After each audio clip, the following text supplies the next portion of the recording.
আমাদের চাইল্ডহুডটা কিন্তু এইভাবে পিকনিক খেয়েই কেটেছে। এই যে সব ঘর থেকে চাল, ডাল বা যাবতীয় যা যা লাগে রান্নার জন্য সেগুলো সব বাসা থেকে একটু একটু করে তুলে একত্র করা। এখনকার বাচ্চারা কিন্তু এগুলো করে না। হ্যাঁ, আমাদের মতো এরকম মজাগুলো কিন্তু ওরা এনজয় করে না।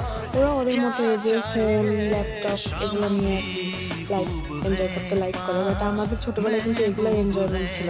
আবার যেমন এই যে আমাদের কিন্তু ক্লাস এই যে 10 এর বিদায় অনুষ্ঠানে আমরা কিন্তু কান্নাকাটি করতে করতে অবস্থা খারাপ করে দিতাম। আর এখনকার সবাইকে দেখি যে বিদায় অনুষ্ঠানেও ডিজে পার্টি করে। আর তাই তো আমার দাদি বলতেন, আমাদের সময় এগুলা ছিল না বাপু। একটু নস্টালজিক ফিল করার জন্যই আসলে এরকম পিকনিকের আয়োজনটা করা আমার কাছে দারুণ লেগেছে। কাঁচামরিচগুলো ভাজতে ভাজতে পানিতে ডুবে গেল, আর দেখতে দেখতে আমাদের খিচুড়িও রান্না শেষ হয়ে গেল। এখানে রান্না কেমন হয়েছে আমি সেই বিষয়ে যাব না, কারণ রান্না ভালো হোক কিংবা খারাপ হোক, খেতে মজা হয়েছে এটা 100% শিওর। আর সবার খাওয়ার স্টাইল এবং রিভিউ দেখলে কিন্তু বোঝা যাচ্ছে রান্না মজা হয়েছে।